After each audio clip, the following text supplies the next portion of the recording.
A'udzubillahi minasyaitonirrajim. Bismillahirrahmanirrahim. Innal hamdalillah wa syukurillah wa la haula wa la quwata illa billah. Sallallahu alaihi wa sallam Muhammadar Rasulullah. Allahumma shalli ala sayyidina Muhammad wa ala ali sayyidina Muhammad. Saudara-saudara mahasiswa retorika dakwah yang mengambil mata kuliah retorika dakwah kelas EQT ya. Pada malam hari ini kita bertemu lagi dalam rangka pembelajaran online untuk mata kuliah ini. Tapi pada malam hari ini malam ya, hampir jam 12 Bapak upload ini. Tapi nggak apa-apa. Oh, bukan hampir jam 12 ini, udah 12.04 ya. Jadi Bapak upload ini untuk menjawab pertanyaan-pertanyaan yang telah kalian lemparkan, yang telah kalian tulis di komentar kepada Bapak. Dan mudah-mudahan ada yang menjawab juga dari kawan kalian. Yang menjawab itu nilainya besar sekali ya. Jadi kalian jangan takut bertanya, jangan takut juga menjawab salah, karena dua-duanya akan Bapak nilai. Yang jawabannya salah Bapak nilai baik, yang jawabannya benar akan Bapak nilai baik juga.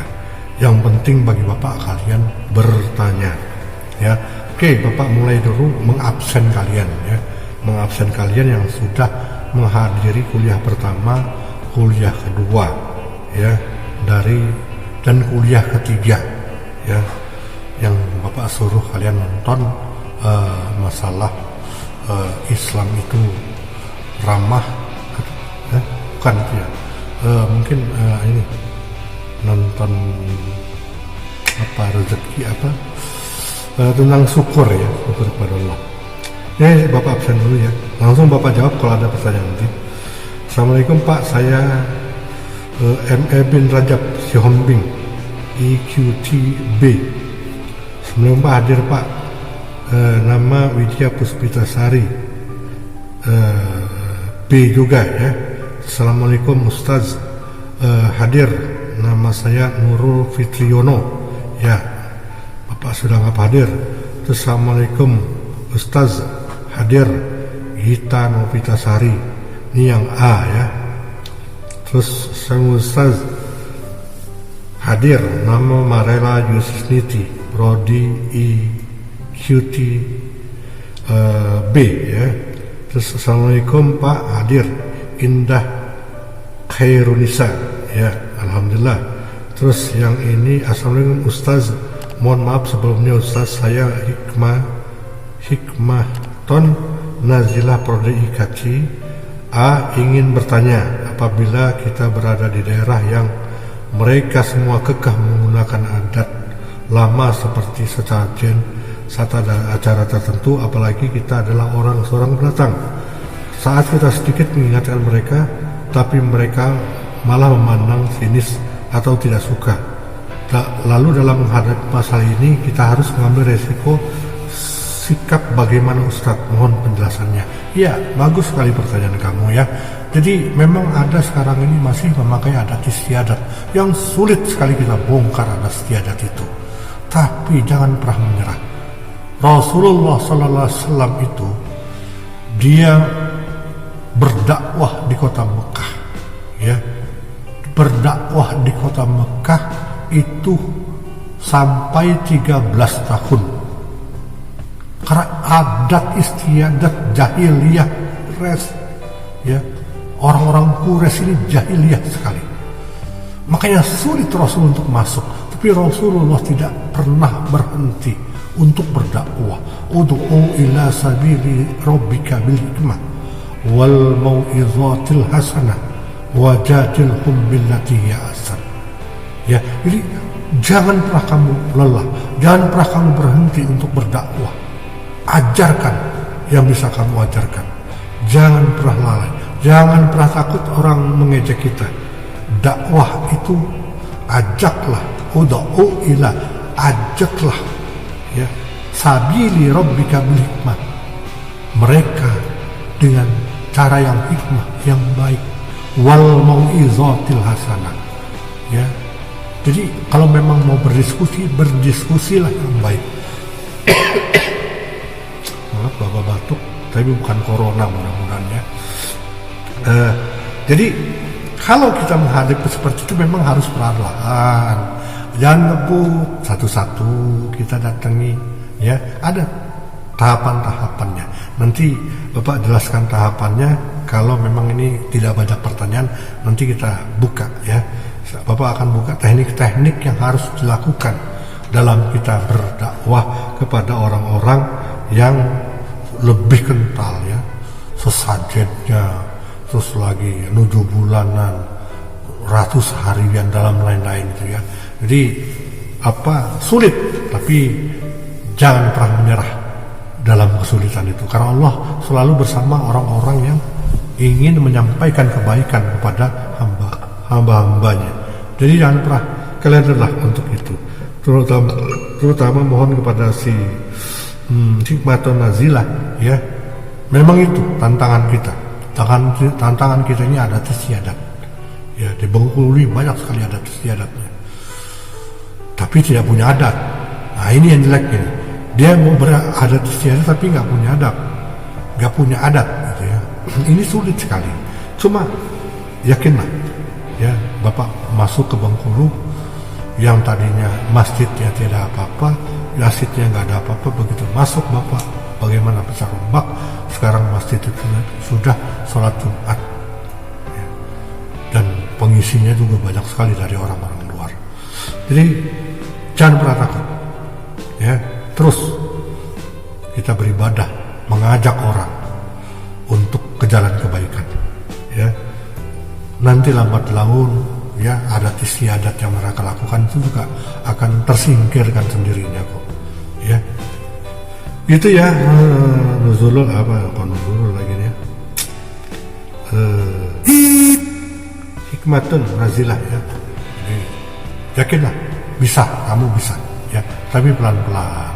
Coba kepada keluarga dulu, terus kepada sahabat-sahabat terdekat kayak Rasul seperti itu, terus kepada sahabat-sahabat yang dekat dengan sahabat kamu. Jadi insya Allah ya bisa dilakukan ya. Gitu Nurul ya. Nazilah ya, Nazilah ya, Hikmatun Nazilah. Terus ini ada 3 balasan, maksudnya balasan dari apa? Bismillah, Assalamualaikum Pak, mohon izin. Wah ini ya, ternyata ada pertanyaan juga nih ya. Mohon izin menjawab. Oh alhamdulillah ini ada yang menjawab ya. Apa ada kesalahan Mbak?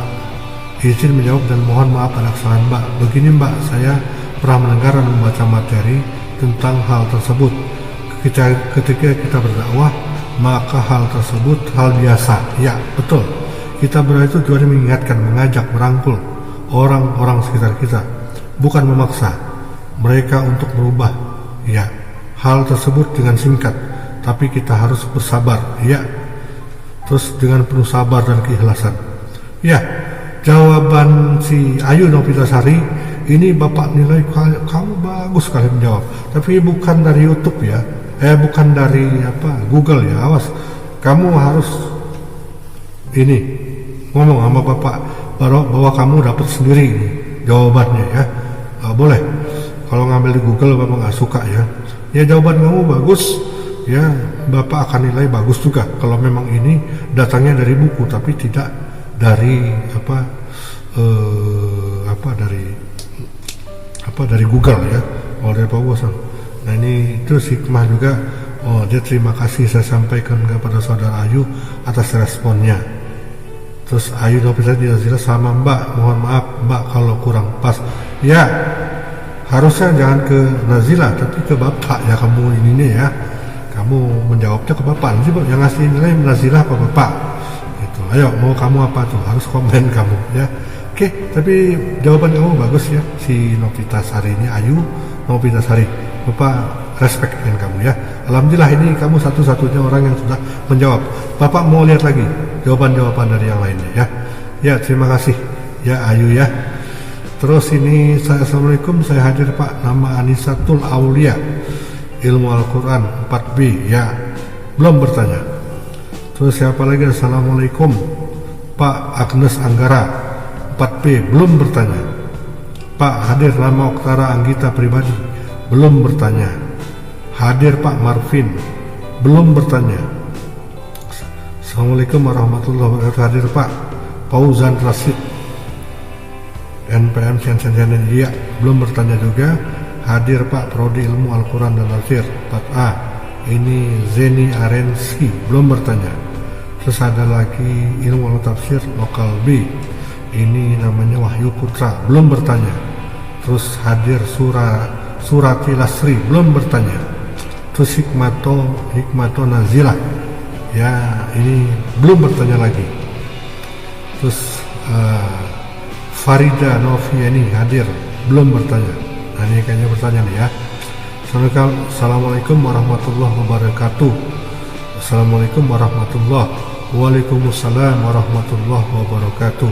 Bapak mengganggu waktunya. Nama saya Teguh Rais dari Prodi QT semester 4. Di sini saya mau bertanya tentang dalam berdakwah kita membaca apa yang kita ajak, misal dengan ceramah atau dengan mengajak suatu komunitas ataupun perorangan, apa yang paling kata dan tatapan yang terutama yang harus kita lakukan. Ya bisa dari seorang, bisa perorangan ya, bisa ramai. Tapi sekarang kalau ramai jangan dulu, karena akan diusir sama polisi ya. Itu karena itu di intel itu ajudan itu sudah mulai tidak boleh berkumpul lebih dari 5 orang, nanti akan diusir ya. Terus boleh dengan cara mengajak, tapi tidak memaksa. Kata Ayu Novita, tidak memaksakan, harus sabar, karena memang sulit untuk mengajak orang ke jalan kebaikan ini ya. Makanya 1000 musuh itu tidak ada apa-apanya dibandingkan 1000 kawan itu tidak apa-apanya dibandingkan dengan 1 orang musuh ya. Jadi harus pelan-pelan sekali, seperti yang Rasul ajarkan kepada kita. Jadi terus jangan pernah takut untuk berdakwah ya. Terus perorangan boleh, bertatap muka boleh, berdiskusi namanya ud'u ila sabili rabbika bil hikmah wal mau'izatil hasanah wajadilhum billati, dengan ajak berdebat atau diskusi, tapi tidak dapat kusir. Bisa lakukan semuanya dengan ceramah, jadi khotib, perorangan mengajak atau mengajak keluarga dulu, boleh-boleh saja ya gitu. Bapak nilai Rais ya, Rais Al-Kafi, ini pertanyaan kamu, nanti Bapak masukkan ke dalam ini. Terus lagi kepada ini ya, Assalamualaikum, hadir Pak, nama Muhammad Robani Akbar, tidak bertanya. Terus Aura Prasila tidak bertanya. Yuni Amelia Putri tidak bertanya. Perkenalkan Ayu Novitasari, mau bertanya nggak ini? Sukron Pak, bertanya Ayu ya, dan jawabannya dari bertanya juga, biar nilainya makin bertambah. Terus Afifah Fitriana tidak bertanya. Assalamualaikum, hadir Pak Rahmat Kurniawan, tidak bertanya. Assalamualaikum Pak Ibrahim, hadir Pak Zulian Pratama ya. Assalamualaikum, saya Marvin Pak, anak IKT. Saya ingin bertanya, iya alhamdulillah ya, Bapak buka. Bagaimana tanggapan Bapak tentang retorika dari Said Bahar dan Said Raihan? Mereka berdakwah tapi suaranya kuat-kuat. Apakah retorika mereka layaknya kita contoh Pak? Dan alhamdulillah kalau mereka ceramah hati saya adem dan mudah ya. Itu teknik-teknik orang ceramah ya. Ada yang ceramahnya dengan banyak logikanya, ada yang ceramah dengan banyak wahyunya ya. Ada ceramah dengan suara yang lembut, ada suara yang keras-keras sekali. Jadi gini ya, ceramah itu sesuaikan dengan satu kondisi keadaan kita. Apabila kita baca itu tentang perintah dari Allah, kita harus keras bacanya.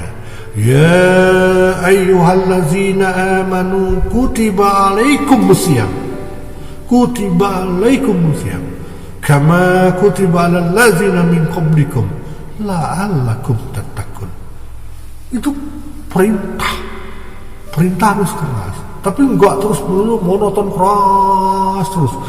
Enggak, terus ceramahnya lelucon, terus intermezzo, terus guyonan, terus ada yang seperti itu.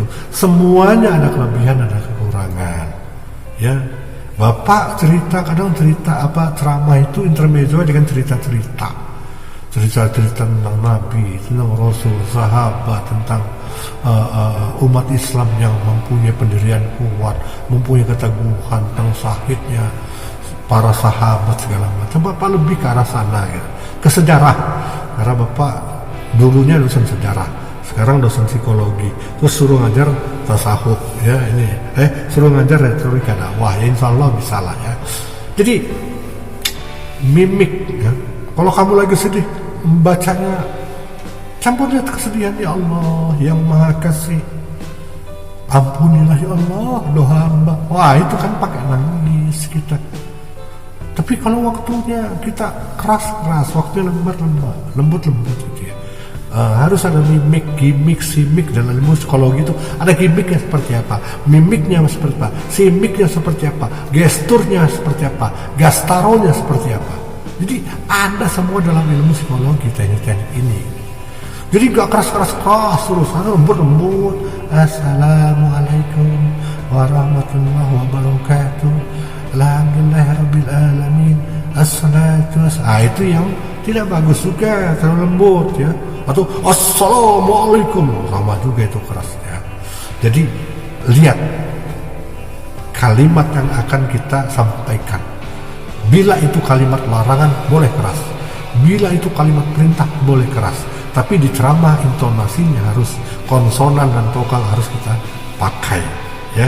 Jadi intinya tidak harus keras terus, tapi tidak juga harus lembut terus. Jadi lihat kondisi itu ya, kondisi audiens juga ya, senang nggak mereka. Kadang ada humor juga dan masuk humor ya. Saya mahasiswa kan ini kita lagi belajar, bukan ceramah, jadi Bapak nggak ada humornya pada kali ini, dikit-dikit adalah nanti ya. Jadi gitu ya, siapa sih Marvin ya, Marhim Tambak, orang Tambak ya. Makasih pertanyaannya ya. Ya, jadi semuanya mudah dipahami, tinggal dari kita sendiri aja. Kita paham yang mana? Paham yang lembut kah? Yang bisa keras kah? Atau yang bisa lebih memberikan jalan keluar untuk kita gitu. Banyak kan senang yang penceramah yang guyonan, ketawa terus. Kalau Bapak ya itu tadi, kalau memang mau ketawa panggillah pelawak aja gitu, panggil Andre Masule, habis kita 3 jam itu buat ketawa sama mereka. Ilmunya ada tentang sholat, tentang ini nggak ada gitu. Jadi penceramah itu teknik-tekniknya yang harus dilakukan. Terus Andi Andika Saputra, dia tidak bertanya kayaknya dia. Oh bertanya, terima kasih ilmunya Pak. Kadang-kadang memang berretorika tidak sesuai dengan objek, itu membuat ambigu komunikan. Dampaknya mereka tidak tertarik dengan penceramah atau public speaker. Namun ada satu pertanyaan dari saya mengenai ini Pak.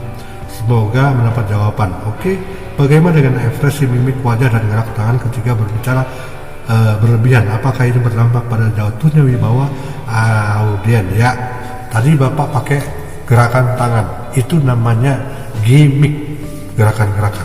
Boleh kita berbicara, misalnya kita menunjuk Allah Subhanahu wa ta'ala tidak akan menurunkan wibawa kamu. Atau kita sedang menunjuk, kalau Allah sudah berkehendak, kun kata dia, maka jadilah, payakun, jadilah jadi. Boleh dengan gerakan-gerakan. Makanya Bapak tadi bilang itu tekniknya ada gimmick, simik, ritmik, mimik, gestur, gastaro. Itu dalam ilmu psikologi. Semuanya dipakai oleh para penceramah. Jadi boleh-boleh saja. Ustadz Maulana ada tuh pengikutnya luar biasa. Abdul Somad yang keras, yang ini tadi ya, cuman memang sedikit agak kurang pas ya. Luar biasa, miliaran itu yang orang pengikut dia gitu ya. Jadi boleh-boleh saja kalau memang harus kita keluarkan gerakan-gerakan tadi. Jangan juga sedekah, assalamualaikum, sedekah. Atau tangannya di belakang kayak megang tuyul. Nah itu juga tidak bagus. Atau kita kayak orang sholat tangan gitu, enggak juga bagus. Jadi kalau memang perlu ada gerakan-gerakan, gerakanlah tangan kalian ya. Cuma jangan joget-joget itu ya. kayak Ustadz Maulana itu kan, ya dia joget-joget muter-muter gitu. Ya, jadi gitu ya siapa si Andika ya, bagus pertanyaan kamu. Jadi tidak akan menurunkan ya kualitas ceramah kita dengan kita mengangkat tangan. Bapak sering angkat tangan ya, gitu. Kalau kamu lihat Bapak ceramah malah lebih lagi, dia hanya ngisi kuliah pun kamu pakai tangannya itu nggak pernah diam. Kenapa? Bapak ingin menegaskan dengan tangan itu, menegaskan bahwa Bapak sedang seperti ini. Yes, oke. Terima kasih. Pertanyaan kamu bagus ya. Terus ini Septa Adi Tama. Hadir Pak, Septa Adi Tama ya. Terus Assalamualaikum, Tommy Saputra hadir, nggak bertanya.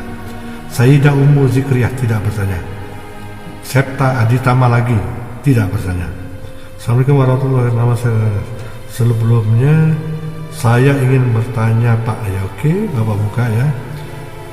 Mengenai pandemi ini banyak sekali terjadi pro dan kontra terkait dengan hukumnya sholat. Pertanyaan siapa? Pertanyaan saya, apakah hukum sholat jamaah dengan shaf yang sengaja tidak dirapatkan dan direnggangan sehingga dalam hukum sholat itu merupakan mutusan shaf? Dan apa hubungannya dengan isu wabah corona, COVID-19 mengenai shaf yang renggangan terus Pak? Apa hukuman jatuhnya sholat sendiri atau masih berjamaah? Iya kan gini, si Jerry Saputra, pemerintah sudah mengeluarkan ijtihadnya melalui MUI, Majelis Ulama Indonesia. Di sana berisi organisasi terkenal agama tentang keagamaannya. Ada NU, utusan NU, ada Muhammadiyah, utusan Muhammadiyah, ada Versis, utusan Versis, ada Jamaah Islamnya, ada jamaah ini, ada Al-Wasiyah, terus ada Al-Qadariyah, semua sudah datang di MUI. Diputuskan bahwasannya tidak ada sholat berjamaah, tidak ada kumpul-kumpul yang melebihi dari 5. Jadi kalau ada orang yang sholat di masjid pun, mereka sudah salah sebenarnya. Karena apa? Bapak jadi selama COVID ini Bapak nggak jadi imam. Iya, Bapak imamnya. Jadi Bapak nggak mau bilang suruh Jumatan, Bapak nggak mau. Karena apa? Ulil amri sudah bicara. Atiullah ya ayyuhallazina amanu atiullaha wa atir rasula wa ulil amri minkum. Kata Rasulullah, kata Allah seperti itu. Taatlah kepada Allah, taat kepada Rasulmu, dan taat kepada ulil amri. Sekarang begini, pertanyaan yang mungkin lebih menggigit ya. Kan sholat Jumat itu wajib hukumnya Pak. Apabila kita tidak sholat Jumat 3 hari berturut-turut, maka dicap munafik, dicap orang yang tidak menjadi umat Rasul. Jelas ada hadisnya itu. Iya, betul itu. Dia keluar dari umat Rasul, tapi ada tapinya ini. Ijtihad ini untuk menjaga manusia dari tertularnya COVID-19, Corona. Bayangkan begini, ada satu yang kena di masjid itu, dan dia sholat Jumat, dan dia akan menulari satu masjid. Apakah tidak lebih berdosa orang itu? Gitu. Makanya pemerintah bagaimana caranya melalui ulil amri tadi ini, ya, tidak menganjurkan untuk sholat berjamaah di masjid. Itu pun Bapak bilang kepada ini, saya tidak akan mau jadi imam, saya tidak akan ngisi khutbah. Kenapa? MUI sudah bicara, Presiden sudah bicara, maka saya akan mengikuti ulil amri. Kenapa? Mereka bertanggung jawab. Kalau mereka salah, maka Bapak akan mendapat nilai 1. Kalau mereka benar, maka Bapak akan mendapat nilai 2 dari ketegasan Bapak tadi. Daripada nanti Bapak sholat, tiba-tiba ada yang COVID, Corona, virusnya sudah masuk, tiba-tiba dia menularkan orang yang ada dalam masjid itu, lebih berdosa dia. Makanya sebelum COVID ini menurun, ikutilah anjuran dari ulil amri. Taat kepada Allah tapi tidak taat kepada Rasul, akan ditolak amalannya. Taat kepada Rasul tapi tidak taat kepada ulil amri, akan ditolak juga amalannya nanti. Gitu. Jadi ulil amri ini jangan mainkan. Fa in tanaza'tum fi shay'in farudduhu ilallahi wa rasuli.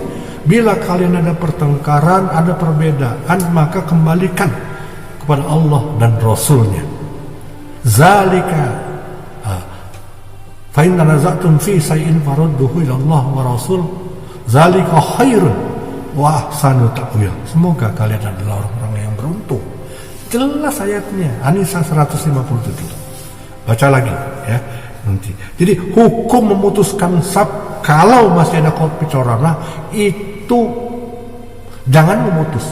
Sholat di masjid aja takut ada yang kena, terus kita sujud di tempat orang yang kena, maka kita akan terkena COVID tadi. Dan kita masuk ke keluarga kita akan juga kena. Ya, seperti itu. Berantai ini ya. COVID corona ini berantai dia.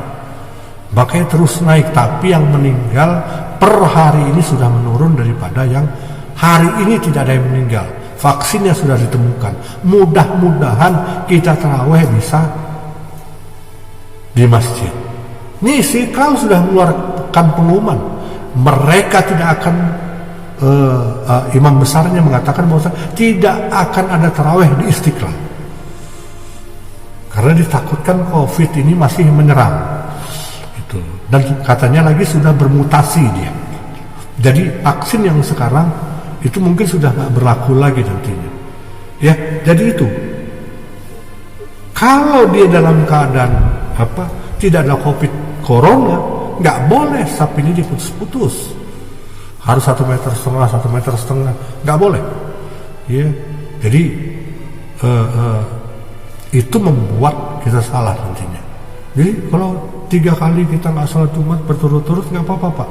Kita ada yang bertanggung jawab. Ijtihad ulama, Majelis Ulama Indonesia. Jadi kita ikuti boleh, ya. Jadi orang munafik, iya betul jadi orang munafik. Tapi begitu istilah ulama kalau ijtihad atau qiyas ini adalah keringanan agar kita bisa tetap sholat tapi tidak di tempat ramai. Jadi boleh ya itu sini kopinya. Jadi mesap itu nggak usah dibahas. Di masjid pun sholat itu tidak dianjurkan. Tapi kita di Bengkulu kan nggak apa. Kalian hati-hati. Sudah 9 orang ini rilis dari Polda Bengkulu. Kebetulan Bapak di intelijennya. Jadi ini sudah ada 9 orang yang kena COVID. 1 meninggal yang tinggal di Lampung. Ini masih dalam keadaan dipantau terus, diobservasi, ya. Oke, gitu ya. Jadi makasih pertanyaannya, ya. Kamu dapat nilai dari Bapak dari pertanyaan ini. Ini terakhir ini. Assalamualaikum Pak Ibrahim, nama saya Ahmad Musta'il. Mohon maaf sekali lagi Pak, saya di sini hanya untuk mengomentari Bapak tentang background Bapak tersebut. Tolong diganti Pak, karena tidak enak dilihat. Pak, mohon maaf kalau saya lancang mengatakan tersebut. Apa background apa maksudnya? Ya nanti jelaskan background apa, latar belakangnya. Background latar belakang. Gak bisa lagi, rumah saya sempit ya. Ya rumah saya sempit. Kalau saya di perumahan. Ini udah isinya backgroundnya di belakangnya memang ini bertumpuk-tumpuk.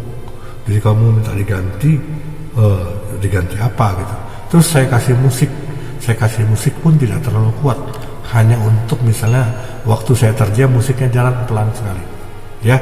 Jadi Ahmad Musta'in, kalau kamu melihat latar belakangnya di belakang Bapak background seperti Bapak tinggal di perumahan yang RSSSSS, kamar 2x3, untuk tidur aja tumpuk-tumpukan, ya.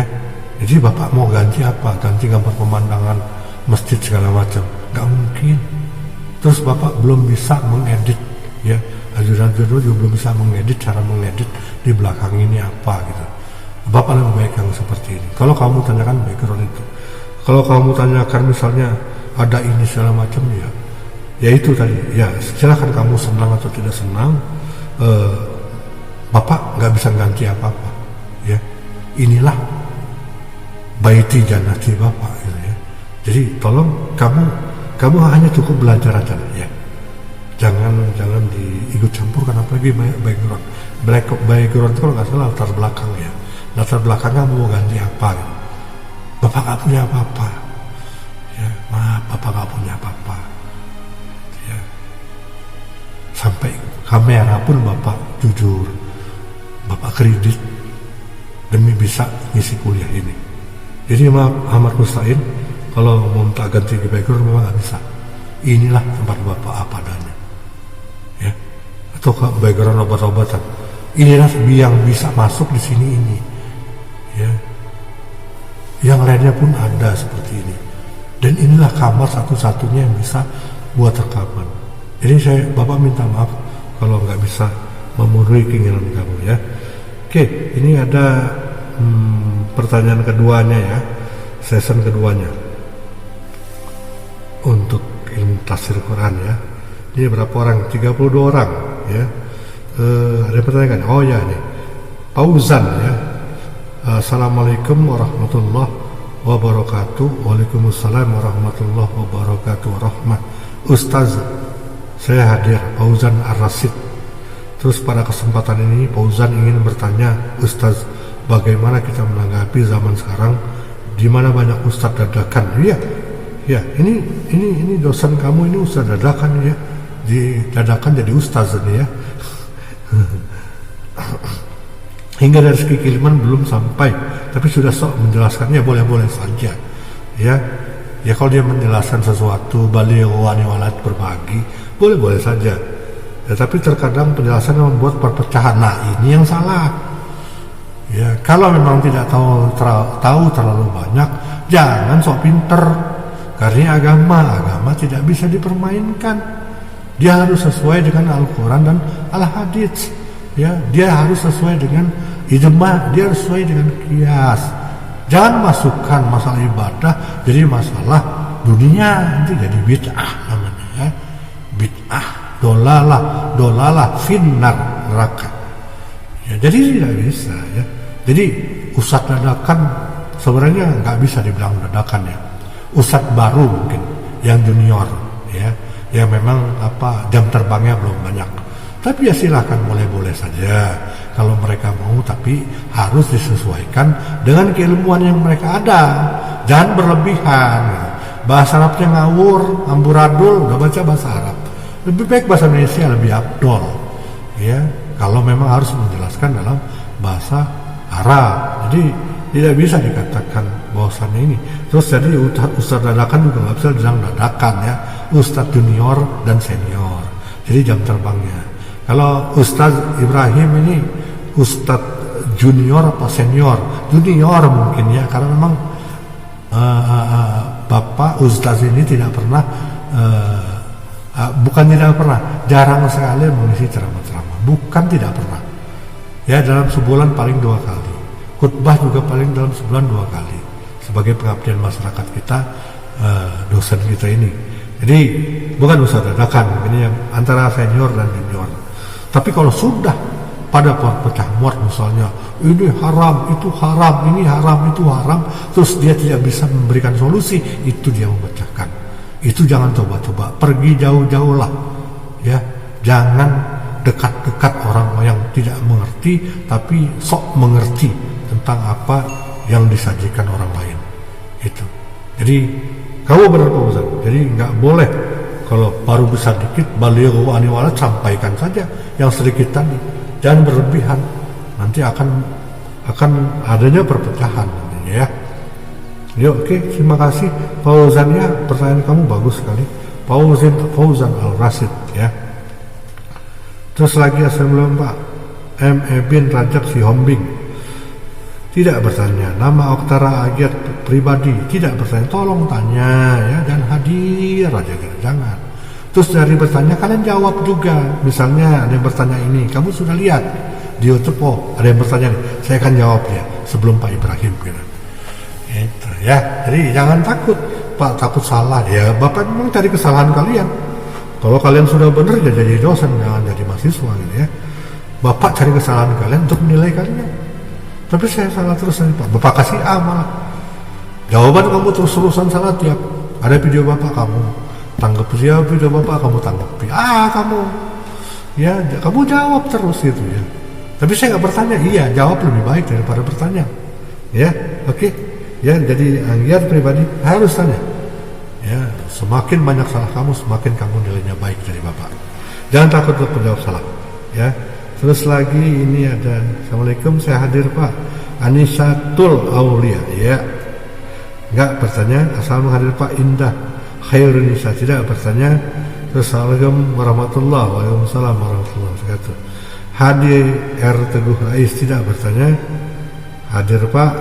Assalamualaikum Surati Lastri. Ya, dari 4A. Tidak bertanya. Assalamualaikum, ini Septa Aditama. Tidak bertanya juga. Terus lagi dari Hikmaton Nazila. Tidak bertanya. Terus hadir Pak Agnes Anggara. Tidak bertanya. Sempat hadir Ustadz, saya Yomi Diana Aprilia, kelas IKT 4A. Tidak bertanya. Hadir Ustadz. Iya, tidak bertanya ya. Terus ini ada bertanya gak nih? Hadir Pak Ayu Novitasari. Sukron atas ilmunya hari ini Pak. Iya. Sukron kasiron kama amar. Ya, sama juga. Ya. Jazakallahu khair kasir. Sebelum Pak, di kesempatan kali ini saya ingin bertanya. Ini siapa nih? Bin Rajab. Nah ini ya. Semakin berkembangnya iptek, maka masyarakat juga semakin mudah belajar ilmu agama. Tapi yang menjadi permasalahan kadang mereka langsung makan saja tanpa ada lagi diskusi dengan orang yang lebih ahli. Jadi mereka asing perilakunya dari yang lain. Jadi bagaimana solusinya Pak? Betul kamu ya Bin Rajab ya. Jadi semakin canggih ilmu, jadi harus tetap ada diskusi, bertabayun, bertanya kepada orang yang lebih mampu dari kalian. Jangan dimakan langsung apa yang kalian cari di Google itu. Tidak semuanya benar, tidak semuanya berdasarkan syariat. Bisa jadi yang nulis itu anak-anak. Yang anak-anak itu tidak bisa bertanggung jawab dengan apa yang dia tulis. Blok-bloknya itu tadi ya. Kamu harus bertanya pada ahlinya. Siapa ahli alam tasawuf? Jangan tanya Bapak. Siapa yang ahli retorika dakwah? Cari coba kalian tanyakan sama mereka gitu ya. Kalau Bapak jujur ya, Bapak bukan ahlinya retorika. Kalau dosen ini ada dosen ampu namanya. Bapak ini dosen ampunya psikologi. Ya. Ini diingat, Bapak ini dosen ampunya psikologi. Kalau masalah psikologi, Bapak nggak perlu bawa buku, nggak perlu membaca, ya langsung Bapak keluar semua itu, ya dari isi perut Bapak ini. Jadi itu tadi ya, kayak diskusikan dulu sama ahlinya. Betul kata si Bin Rajab tadi. Jangan dimakan mentah-mentah. Yang ada di mbah Google itu, apa yang kita cari bisa dijawab. Karena apa? Blognya terlalu banyak. Blog itu siapa yang buat? Anak-anak yang nggak ngerti misalnya. Kalau kalian cari misalnya di tempat-tempat buku gitu ya, itu yang lebih valid ya. Itu. Jadi baca artikel-artikel dari seorang profesor siapa itu. Kelihatan itu bisa ya. Itu baru bisa kita ini. Solusinya ya, ini si Ebinnya solusinya yang tadi.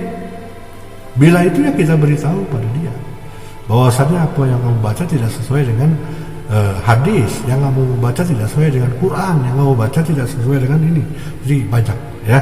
Itu ya, terima kasih Bin Rajab ya. Bagus pertanyaannya, akan Bapak catat sebagai pertanyaan. Assalamualaikum, hadir Pak, nama Afifah Fitriana. Tidak bertanya. Assalamualaikum, hadir Pak, nama Inka Auria Prasela. Tidak bertanya.